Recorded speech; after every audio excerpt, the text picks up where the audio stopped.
Hey guys, Blake here from modelcars.ca on Instagram. Today I'm going to show you a couple of things I've been working on, including my McLaren Senna project in collaboration with Splash Paints. Now, I know this build has been going on for quite some time now, but it's one of those cars I just want to make sure that I get every single detail perfect, or as close to perfect as I'm capable of. So one of my favorite details about this model kit is the seats.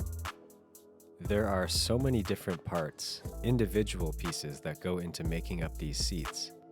Not only does this make it look cooler in the end, but it makes it a heck of a lot easier to paint. So for this project, I'm using an airbrush for as many things as I possibly can. I don't think I've touched a spray can yet, which is great. I'm really happy with the results so far, and I'm glad I'm taking my time because I think it's going to be worth it when this is finally finished and I get to take some really great photos of it. I think this is the coolest thing I've built so far, but I'll let you guys be the judge because I know you've seen me build probably close to 15 model kits at this point over the last year and a half or so. The engine bay detail on this McLaren Senna kit is crazy. There are so many separate pieces that go into this engine assembly, I've lost count at this point. But I've used a combination of semi-gloss black, aluminum, and 4 different colors to create the fade effect on the titanium exhaust. Besides the engine, this interior is crazy as well. The decals add some depth. I tried some carbon fiber just to give the dash a little extra detail, and I like the way it turned out. Now, I believe there's one more decal in the center of the dashboard that I still need to put on, but after that, I think it's safe to call this interior complete. Now, unfortunately, my airbrush is broken at the moment, and I have a new one on the way. It'll arrive tomorrow. But in the meantime, to keep myself busy and keep you guys entertained, I've started a good old spray can build with a classic JDM car that I've always wanted to build. This is a Honda NSX kit. Now you can see, compared to the McLaren Senna, it's nowhere near as detailed, but it has all the parts that you want, has all the details that I'm looking for, and I think it'll still be a really cool finished build that I look forward to putting into a display case and putting next to all my other Japanese cars. Now, what you see here is about 1 day's worth of progress. I'm painting this one as fast as possible because it's a relatively simple kit that I know I can build very quickly, and I'm just doing it to entertain myself while I'm waiting for that new airbrush to arrive. So I'm trying to get as deep into it as possible without wasting too much time on the McLaren Senna build. Here's what the bottom looks like. Now, I was able to paint these exhaust parts a while ago when I still had my working airbrush. So I've created sort of a burned or dirty or old effect here. Not quite a patina effect, not quite weathering, but just a little bit of dirt around the edges of the muffler, around the edges of the exhaust tips, if you can see that in the video, and along some of the corners of the pipes, which I think would sort of age over time. So I hope you guys like the effect I've tried to create here. I did this when I was practicing before I attempted the McLaren titanium exhaust. I'm happy with the way it turned out, and I think it just adds a little bit of detail to the underside of the car, just to make it look a little bit older. So these are the 2 things I'm working on right now. You're going to see complete photos of these on Instagram very soon. I'm not sure if anybody would be able to tell, but this is a great side-by-side example of the quality you get from an airbrush and the quality you get from spray cans.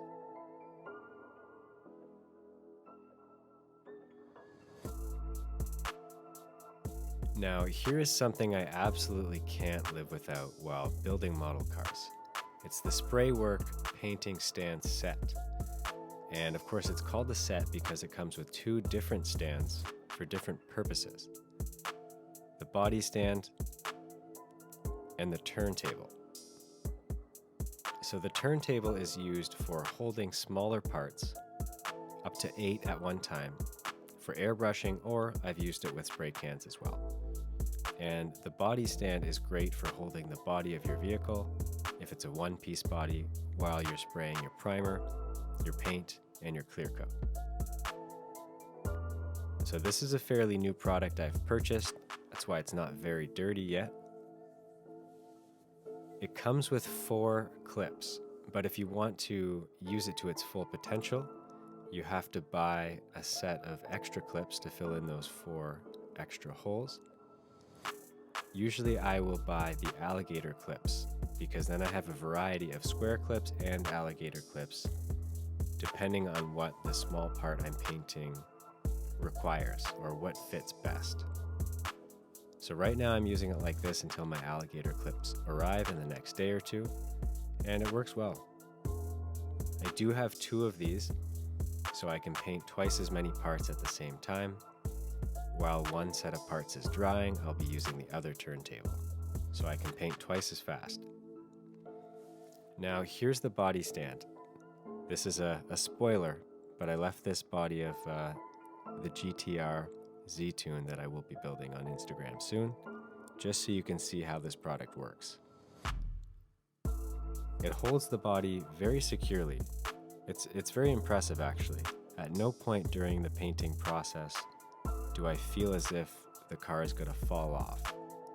It feels very secure even if I'm turning it upside down while airbrushing or spraying with a spray can, and this turntable design is very helpful as well. Both of these are something that I use pretty much every day while I'm building. The only build that I've experienced recently that I didn't get to use this body stand with was the Jeep, because of course the body came in several different smaller pieces. And with my current build, the McLaren Senna, I won't be using the body stand, but I will be using both of my turntables.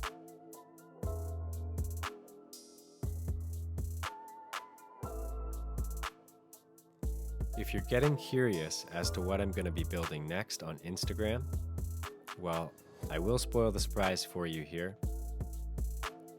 It's going to be another R34 GTR Z-Tune.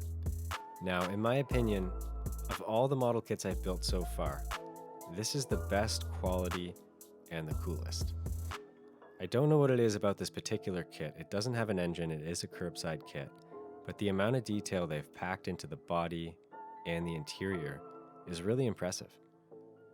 It's a fun kit that I don't mind building for a second time, and it usually gets a great response from you guys. I get lots of comments, lots of shares, so it really does make it rewarding to build this kit again, and I'm going to do it right this time.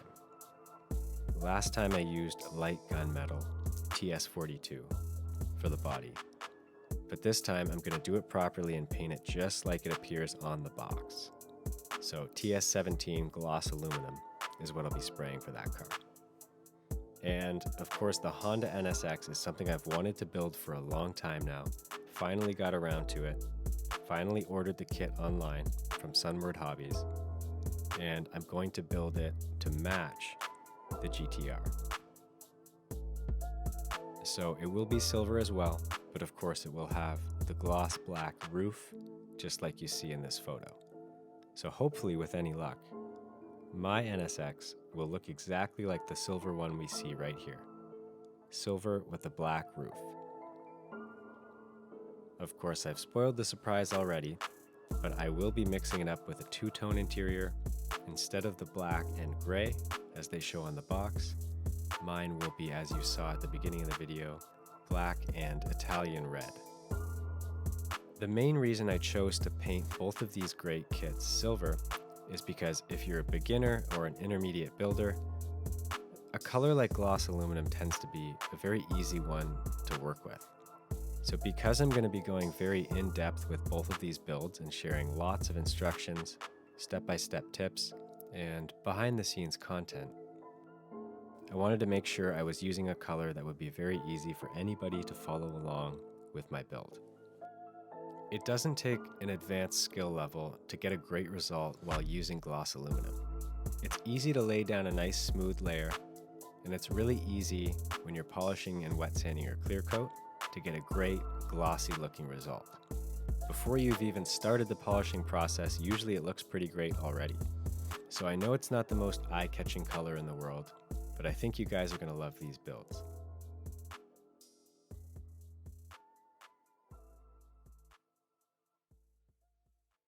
This month I wanted to take a look at one of my all-time favorite builds, my Land Rover Series 3. Now I think it's apparent that I went the extra mile with this one and added these 3D printed off-road parts. This is something I wasn't planning on doing, but I was experimenting with my 3D printer halfway through the build, and I decided that this would be a really cool thing to make this Land Rover a little bit more unique than some of the other kits I've built in the past. I'm really excited about this one. It's one of the coolest models I have on display, and I'm really proud to show it to you again. I won't spend too much time, but I'll give you a quick rundown on the paint I used. So the reason you see kind of a matte or flat finish is because I used semi-gloss clear coat, TS79. The reason I did this was because I wanted the car to have an older look, and to be honest, it saves a lot of time not having to polish or wet sand your clear coat. I think it gives the Land Rover a rugged feel, and I really like that it's not too glossy. It's not completely flat, but semi-gloss was a nice happy medium. Now I used dark green for the rooftop tent, Italian red for the off-road jack and jerry cans. I used German gray for the Pelican case on top, the storage, and I used pure orange for the recovery ramps. Now the main question that I got about this build throughout the process was, can I buy a set of those off-road accessories for my own build? And at the time I said no, because I didn't have time to get into 3D printing additional sets of these accessories and curing them and washing them and preparing them for any of you guys to buy. But at this point, if you do want a set of these accessories, just let me know on Instagram or YouTube, and I will see if I can make it happen for you. Now, I can't promise a great turnaround time because it does take a heck of a lot of time to print each one of these accessories and clean them appropriately, but I will try my best if you get in touch with me. Now, you've probably noticed that this display case is a lot less snug than the 1/24 scale cases I usually use, and that's because it's an Auto World 1/18 scale display case. It's a little bit more expensive, it's a little bit heavier, probably a little bit more expensive to ship if you're buying it from overseas, but I get these ones from Sunbird Hobbies in Toronto. They get to my house in about one day. They're a very reasonable price, and I just love the extra space around the model. It gives it room to breathe, and I love that garage diorama background. I think it looks great. This particular model, especially with the 3D gear on top, is a little bit too tall for the average display case. So this one worked out really nicely, and I'm glad I got into these larger cases. I think I'll start using this size for all of my model kits.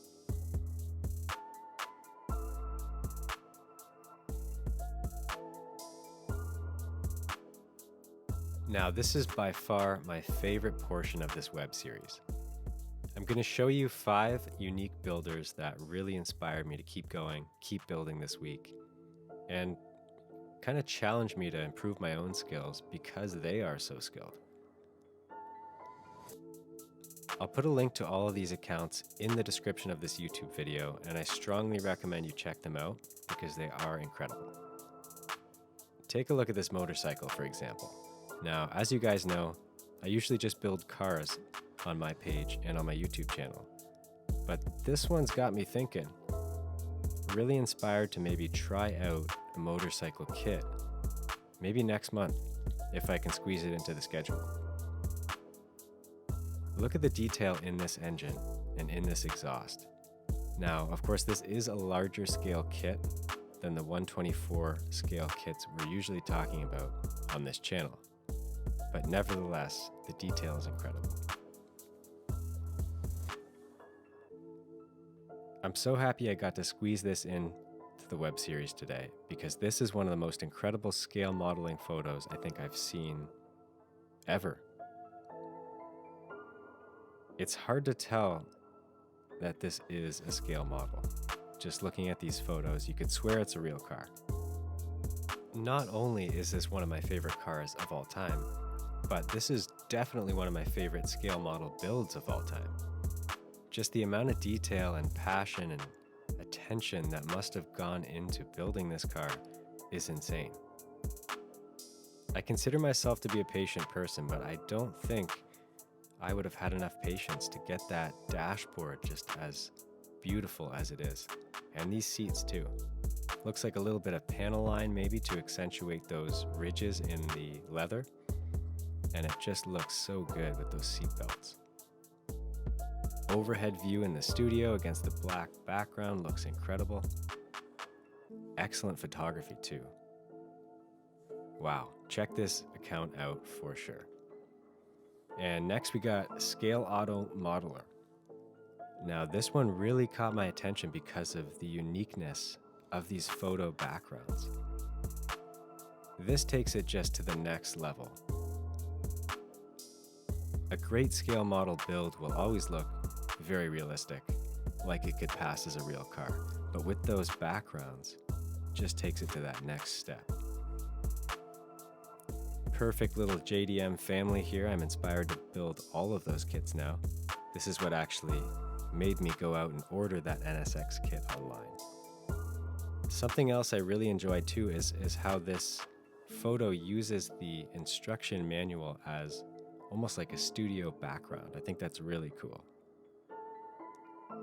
Wow. R32 against a beautiful background.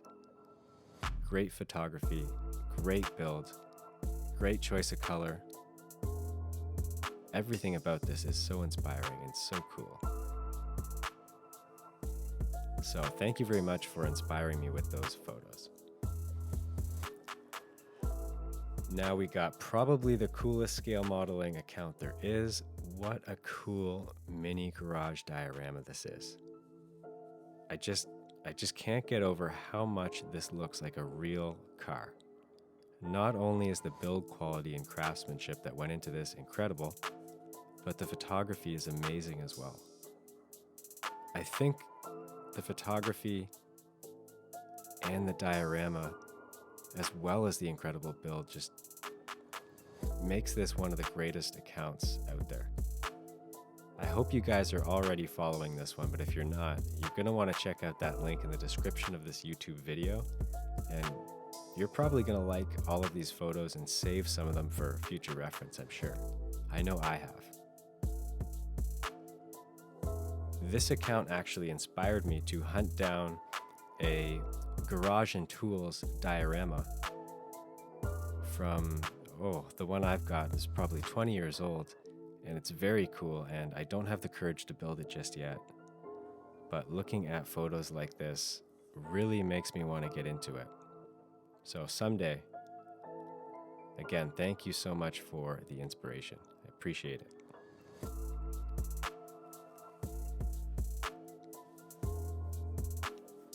Now, Kit Builder Chris, this is a really cool story. I think me and Chris actually started our Instagram accounts at pretty much the exact same time, about a year and a half ago, during the height of the pandemic. And it's been so cool to just watch each other grow as model builders and as enthusiasts of the hobby, and of course as enthusiasts of JDM cars. This is incredible. I just had to show you the amazing color choices. I'm always impressed with how cool the body color turns out on all of these cars.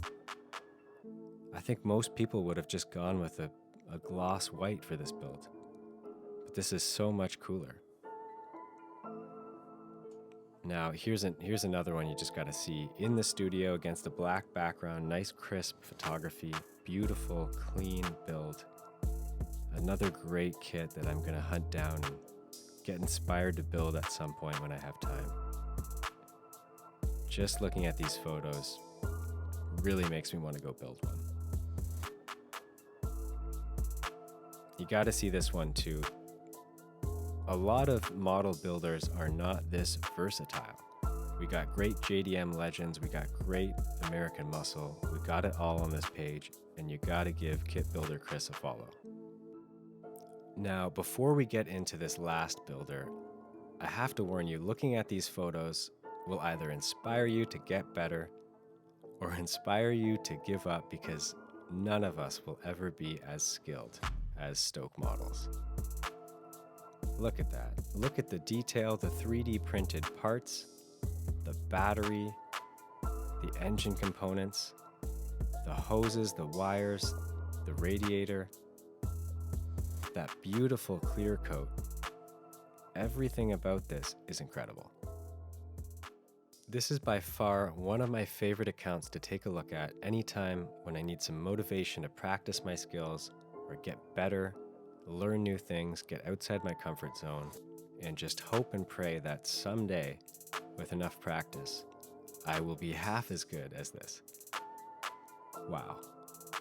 RB26 Nissan engine swap, if I remember correctly, with some extra hoses and wires and extra 3D modeled and printed parts that just take this engine and this entire build to the next level that I didn't even know modelers were capable of until now. This one I gotta show you, so unique, sort of like a Porsche 911 Safari inspired type Mazda build. And I think that's so cool. Beautiful patina weathering effect. So much character in this paint job. And the photography. Just incredible all around. So thank you, Stoke Models, for inspiring me. Really appreciate all of you guys in the community that make this hobby so much fun and make it a challenge to kind of be as good as I can possibly be and always get better a little bit each time. So thank you all so much. Check out those 5 accounts in the links I've included in the description of this video, and follow us all on Instagram if you haven't already.